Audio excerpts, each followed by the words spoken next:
Saludos a todos. El día de hoy vamos a hacer un breve repaso de cómo llegan los romanos a la península ibérica, qué había previo a su llegada, para poder comprender cómo surgen los cambios lingüísticos en el latín que llega en el 218 a.C.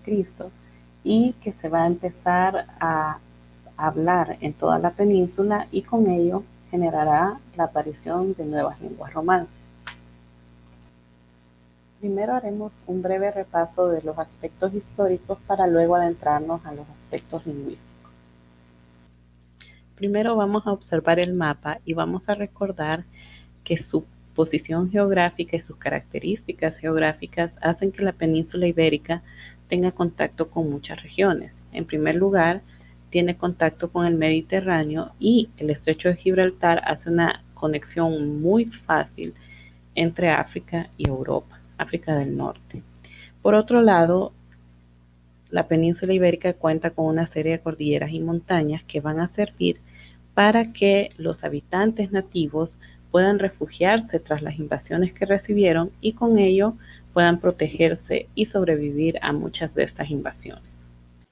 Teniendo en cuenta estos datos geográficos, podemos ubicar a 6 principales grupos en la península previo a la llegada de los romanos. Entre ellos estaban los nativos, ¿verdad? Dentro de los cuales se incluyen en la parte norte los vascos, los celtas, que cubrieron casi todo el territorio comenzando del oeste al centro. También se encontraban los fenicios por todo el Mediterráneo y también en la zona este se ubicaron los íberos, que más adelante se juntaron con los celtas para formar el grupo llamado celtíberos. El que todos estos grupos estuviesen ubicados en esta península nos va a dar una idea de qué lenguas se hablaban previo a la llegada de los romanos. Y vamos a tener dos principales lenguas no indoeuropeas, como el íbero y el vasco, que dicho sea de paso, del vasco no se conoce el origen real. Se tienen dos hipótesis, una de que es de origen caucásico y la otra de que es de origen africano. Sin embargo, eso no se ha podido aclarar hasta la fecha. Y tenemos lenguas como la celta, la fenicia y la griega que eran de la familia indoeuropea. ¿Cómo van a influir ellas en el latín que se habló en la península? Es lo que veremos a continuación. En primer lugar, viendo el sistema fonológico del íbero, que fue reconstruido en 1962 por Tovar, vemos que tiene algunas similitudes con el del español. La primera de ellas es que tiene un sistema vocálico de 5 vocales, diferente al latín que tenía 10 vocales.